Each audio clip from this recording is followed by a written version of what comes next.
बकरीद के दिन कुर्बानी जहां होगी और सार्वजनिक स्थल नहीं होगा, जो निर्धारित स्थल और पहले से चली आ रही वहीं पर होगा। हम सुनिश्चित करें कि यह स्थान कोई सड़क, कोई चौराहा या कोई ऐसा सार्वजनिक पार्क या कोई ऐसा स्थल न हो जहां को लेकर के अनावश्यक विवाद हो। और कुर्बानी के बाद जो भी वहां पर सॉलिड वेस्ट पड़ा हो उन सबको निस्तारण करने की भी व्यवस्था की जानी चाहिए। दोस्तों, कुछ ही दिनों के बाद में बकरीद का त्यौहार आने वाला है, इसलिए सबसे पहले तो आप सभी इस्लामिक भाई बहनों को एडवांस में बकरीद 2024 की बहुत बहुत मुबारकबाद। आपका दिल करे तो आप भी हमें कमेंट बॉक्स में बकरीद की मुबारकबाद लिख सकते हैं। आज के इस वीडियो में हम आपको बकरीद के बारे में कुछ ऐसी जानकारी देने वाले हैं जिनके बारे में हर मुसलमान को मालूम होना बहुत जरूरी है। जैसे कि बकरीद पर किस इंसान को कुर्बानी करना जरूरी है और किस इंसान के लिए कुर्बानी करना जरूरी नहीं है। और यही नहीं, साथ ही हम आपको यह भी बताने वाले हैं कि हाल ही में उत्तर प्रदेश के मुख्यमंत्री योगी आदित्यनाथ ने बकरीद को लेकर क्या बड़ा बयान दिया है और इस बार बकरीद पर कौन कौन सी पाबंदियां लगाई हैं, जिनके बारे में जानना आप सभी के लिए बहुत जरूरी है। इसलिए आज का यह वीडियो आप सभी के लिए बहुत खास है, आप इसको आखिर तक जरूर देखें और मेहरबानी करके इसे शेयर भी कर दें ताकि और भी लोगों के पास में यह वीडियो पहुंच जाए। तो चलिए दोस्तों शुरू करते हैं। दोस्तों, बकरीद का त्यौहार जिल-हिज्जा की 10, 11 और 12 तारीख को मनाया जाता है। ईद उल अजहा के बाद में यह इस्लाम का दूसरा सबसे बड़ा त्यौहार है। यह त्यौहार सुन्नत इब्राहिमी और ईद कुर्बा के नाम से भी जाना जाता है। जिस तरह से ईद उल फितर रोजे रखने की खुशी में मनाया जाता है, उसी तरह से ईद उल अजहा हज पूरा होने की खुशी में मनाया जाता है। ईद उल अजहा के दिन सभी मुसलमान भाई सबसे पहले ईदगाह में जाते हैं और ईद की खास नमाज पढ़ते हैं। इसके बाद में वो अपने अपने घरों में जाकर अपने पाले हुए जानवरों की कुर्बानी करते हैं।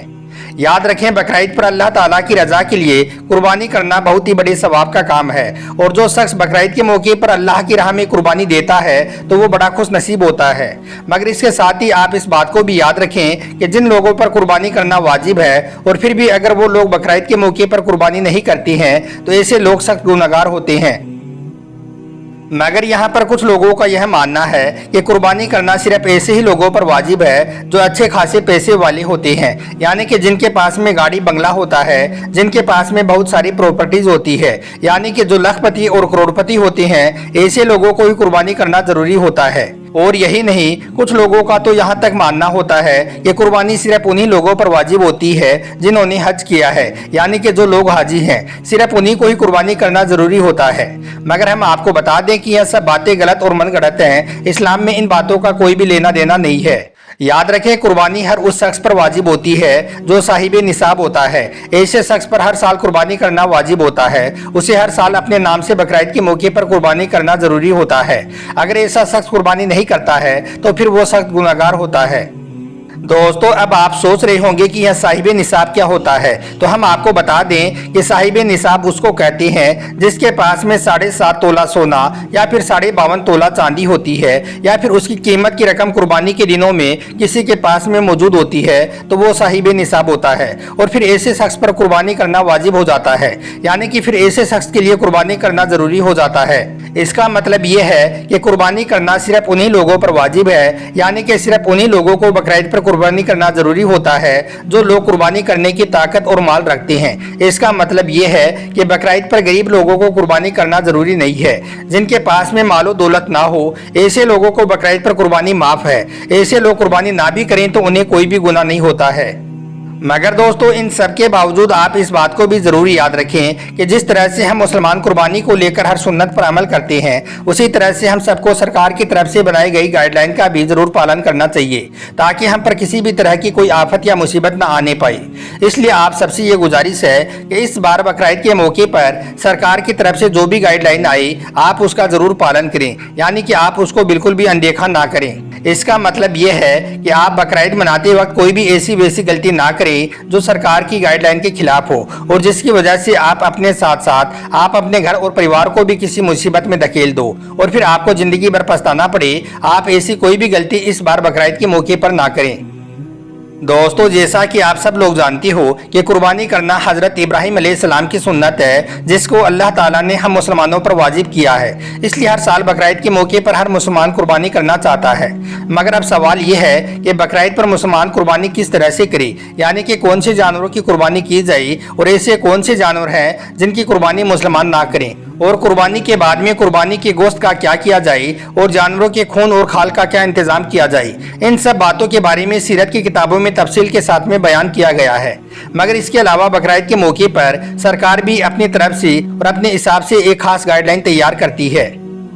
अब आप सभी को मालूम है कि बकरा ईद का त्यौहार करीब आ चुका है, इसलिए हाल ही में बकरा ईद को लेकर उत्तर प्रदेश के मुख्यमंत्री योगी आदित्यनाथ का भी एक बहुत बड़ा बयान सामने आया है, जिसके बारे में जानना आप सभी के लिए बहुत जरूरी है।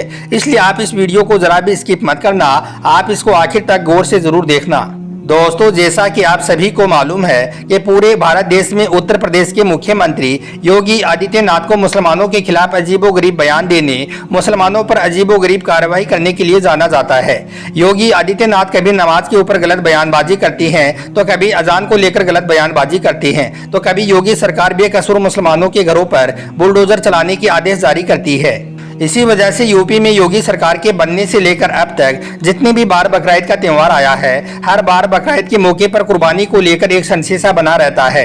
यानी कि हर बार यही संशय बना रहता है कि पता नहीं इस बार योगी सरकार क्या आदेश जारी करेगी, पता नहीं कौन सी अजीबोगरीब गाइडलाइन जारी करेगी, क्योंकि बकरा ईद के मौके पर हर बार योगी आदित्यनाथ के तरह तरह के अजीबोगरीब बयान सामने आते रहते हैं।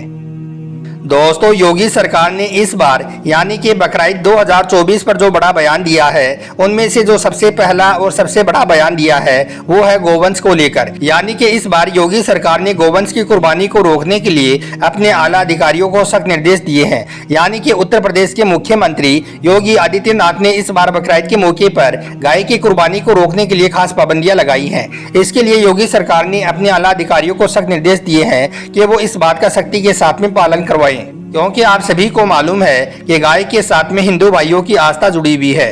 हिंदू भाई बहन गाय को अपनी माता मानते हैं और उसकी पूजा करते हैं। इसी वजह से इस बार योगी सरकार ने गाय की कुर्बानी को रोकने के लिए खास पाबंदियां लगाई हैं।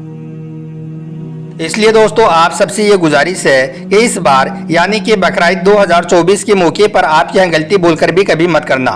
इस बार बकरा ईद के मौके पर आप किसी भी ऐसे वैसे जानवर की कुर्बानी करने की कोशिश मत करना जिस पर भारत सरकार की तरफ से रोक लगाई गई हो। यानी कि आप किसी भी ऐसे जानवर की कुर्बानी करने की कोशिश मत करना जिसके साथ में करोड़ों हिंदू भाइयों की आस्था जुड़ी हुई है।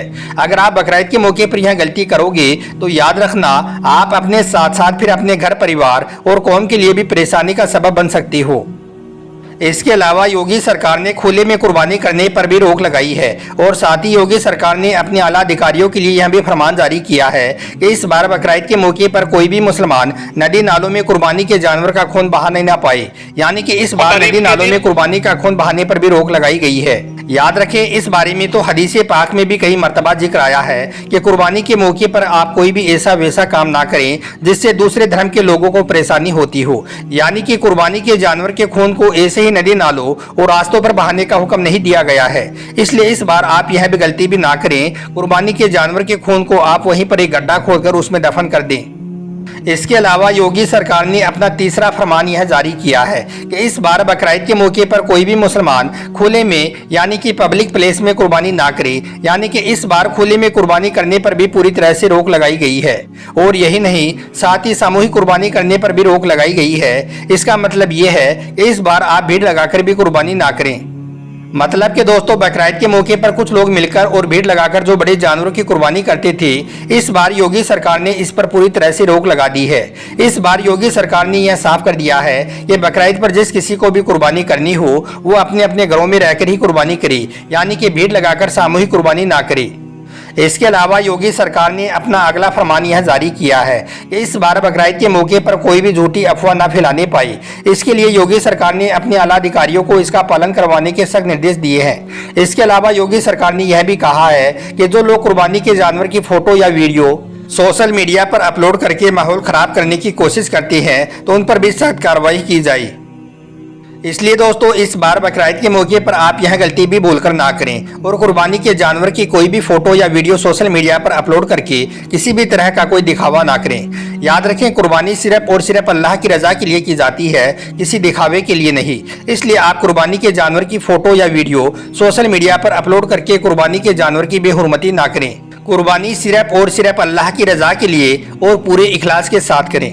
तो दोस्तों इस बार यानी कि बकरीद 2024 पर आप यह गलतियां बोलकर भी ना करें। आप इन बातों का जरूर पालन करें और आप सबसे ये गुजारिश है कि आप इस वीडियो को लाइक करें या ना करें, मगर मेहरबानी करके इसे शेयर जरूर कर दें ताकि बकरीद से पहले यह वीडियो और भी लोगों के पास में पहुंच जाए।